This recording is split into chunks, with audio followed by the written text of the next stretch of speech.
Monde numérique.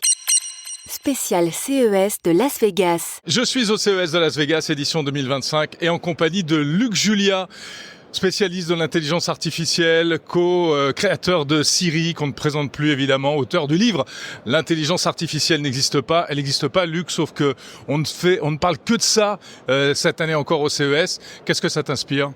Ça m'inspire que maintenant, au moins, celles qui existent, parce que les intelligences artificielles existent depuis très longtemps, mais celle qui n'existe pas, c'est celle de Hollywood, celle qui est la fantasmée, qui était encore un peu fantasmée l'année dernière. Cette année, au CIS, on voit que ces intelligences artificielles sont beaucoup plus pratiques, beaucoup plus pour les vrais gens, je dirais, dans des applications comme des robots, dans les voitures, etc., beaucoup plus ciblées.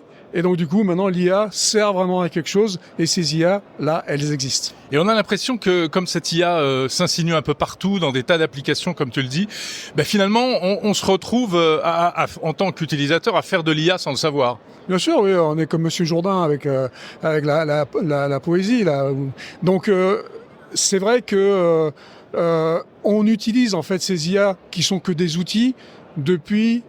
je dirais la nuit des temps presque, d'accord ? Donc ces nouvelles IA qui sont, elles, disponibles depuis à peu près 2-3 ans, elles commencent à arriver dans notre quotidien, mais on s'en aperçoit pas parce que justement, elles sont complètement utilisables.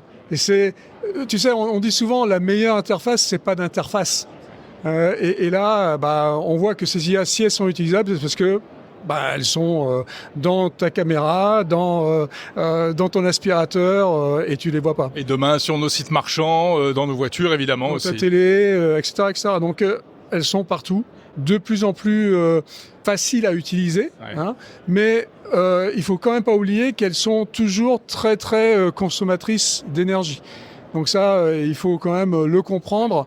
Et donc, avoir ça dans le coin de sa tête quelque part pour se limiter un peu dans leurs utilisations de temps en temps.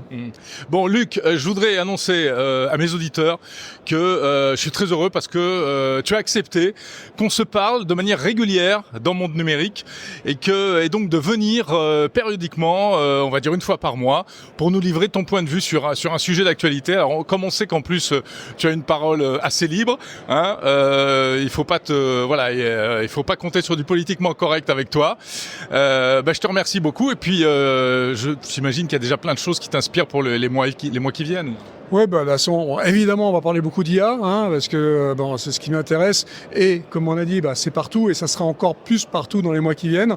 Je suis très excité parce que je pense que c'est bien de débriefer un peu ces choses-là. C'est bien aussi de dire les choses telles qu'elles sont. Alors bon, tu dis parole directe, mais moi j'essaye de dire la vérité.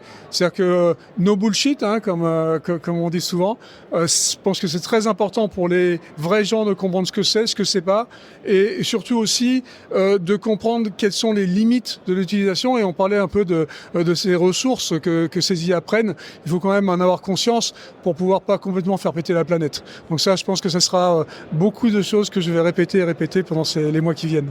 Eh bien, on a hâte de t'écouter sur Monde Numérique. J'en suis vraiment ravi et je te donne rendez-vous très bientôt. Ce sera pas forcément en présentiel, malheureusement, mais en tout cas, on pourra se parler comme ça régulièrement. Merci, Luc, et bonne fin de CES. Merci, ce sera avec plaisir.